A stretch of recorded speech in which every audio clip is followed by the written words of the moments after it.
તાલુકામાં અતિ ભારે વરસાદને કારણે ખેડૂતોને થયેલી નુકસાનીનો સર્વે કરી વળતર ચૂકવવા તાલુકા કોંગ્રેસ સહિત ખેડૂતો દ્વારા મામલતદારને આવેદનપત્ર આપવામાં આવ્યું હતું। રાજકોટ જિલ્લાના ઉપલેટા તાલુકામાં સતત પડેલા અતિ ભારે વરસાદ અને ઉપલેટા તાલુકાના તમામ ડેમોમાંથી છોડાયેલા પાણીના પૂરથી સમગ્ર તાલુકા અને અનેક ખેતરો તેમજ જમીનોનું ધોવાણ થયું છે। ખેડૂતોએ વાવેતર કરેલ સમગ્ર મોલમાં ભારે વરસાદથી સદંતર નષ્ટ થયું છે। નીચાણવાળા અનેક વિસ્તારો તેમજ ખેતરો તેમજ રહેણાંક મકાનોમાં પાણી ઘૂસ્યા છે, જેથી લોકોને ઘર વખરી સહિતની મોટા પ્રમાણમાં નુકસાની ભોગવવાનો વારો આવ્યો છે। તેમજ ખેડૂતોને ખૂબ જ વ્યાપક પ્રમાણમાં નુકસાન થયું છે, જેમાં ખેડૂતોના તમામ પાકો સદંતર નિષ્ફળ ગયા છે, જેને લઈને ખેડૂતોને લાખો રૂપિયાનું નુકસાન થયું છે। આ નુકસાનીમાં હાલ ખેડૂતો પાસે બીજા વાવેતર કરવા માટે જોઈતી મૂડી રહી નથી। આવી તમામ ખેડૂતોની માંગને ધ્યાને લઈ ઉપલેટા શહેર તેમજ તાલુકા કોંગ્રેસ સહિત તાલુકાના ખેડૂતો દ્વારા મામલતદારને આવેદનપત્ર આપી વહેલામાં વહેલી તકે ઉપલેટા તાલુકામાં કાયદેસર સર્વે કરી ખેડૂતોનું વહેલું વળતર ચૂકવવામાં આવે તેથી આવનારા પાકોનું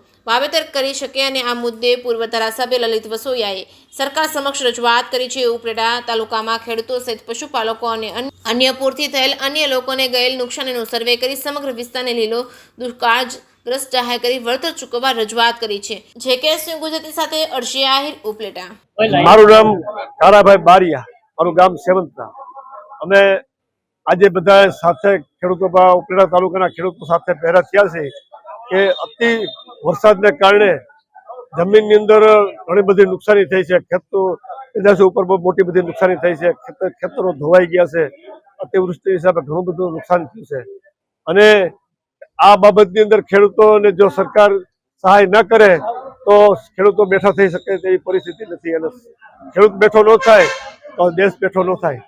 જય જવાન જય કિસાનનો જે આપણે નારો છે, લાલ બહાદુર શાસ્ત્રીએ કીધું છે કે દેશને આબાદી રાખવા માટે તો ખેડૂતોને વાહો થાબડવો પડે, ખેડૂતોને આગળ લેવો પડે, ખેડૂતો હશે તો જ આ બધું છે। માટે અમે આજે બધા સાથે ઉપલેટા તાલુકાના બધા ખેડૂતો ભેગા થયા છે।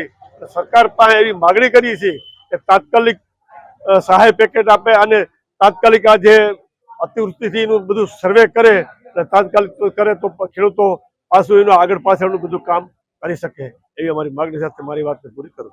આજે ઉપલેટા ખાતે કોંગ્રેસ પાર્ટી દ્વારા તાજેતરમાં સમગ્ર સૌરાષ્ટ્ર અને ગુજરાતની અંદર જે અતિવૃષ્ટિ થઈ છે એ અતિવૃષ્ટિની અંદર ધોરાજી અને ઉપલેટા વિસ્તારના 38 થી વધારે ગામોની અંદર 75 થી 90 ઇંચ જેટલો અતિ ભારે વરસાદ પણ નોંધાયો છે।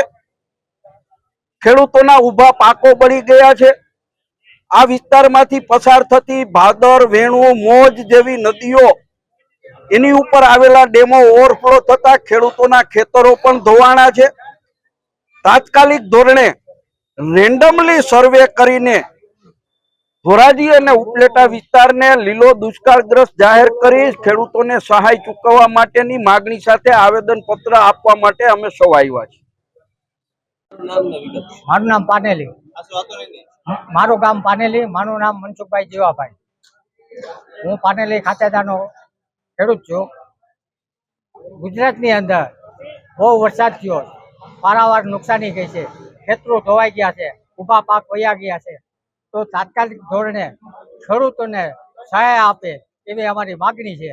જો ખેડૂતને સહાય નહીં આપવામાં આવે ને કોઈ પણ જાતનું કરવામાં નહીં આપે, એની લિમિટ ના હોય કે 30% આપે કે 33%, ખેડૂતને જેટલી નુકસાની છે ને એટલી એને આપવી પડે તો જ આમાં ખેડૂત બેઠો થાય એમ છે। અને ભાજપ સરકાર એમ કહે કે અમે ખેડૂત લક્ષી છે, તો આમાં ખેડૂતનું શું હોય? આમાં સર્વે ના હોય, આનો ઓન ધી સ્પોટ જવાબ હોય।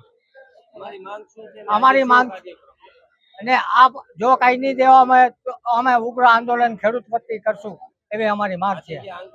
અને આજની તારીખમાં અમે મામલતદાર સાહેબને આવેદન પત્ર આપશું અને એનો 24 કલાકની અંદર અમને જવાબ જોઈએ। દયાભાઈ ગજેરા, ગુજરાત કિસાન સભાનો પ્રમુખ છું। ઓગસ્ટના છેલ્લા પખવાડિયામાં પડેલ ભારે વરસાદથી ઉપલેટા તાલુકા અને સમગ્ર પંથકની અંદર જે રીતે જમીનોના ધોવાણ થયા, પાક બળી ગયા, તણાઈ ગયા અને નીચાણવાળા વિસ્તારોમાં ઘરોમાં પાણી ઘૂસી જવાથી ઘરવખરીને ભારે નુકસાન થયું, પશુધનને નુકસાન થયું, ખેડૂતોના સાધનોને નુકસાન થયું।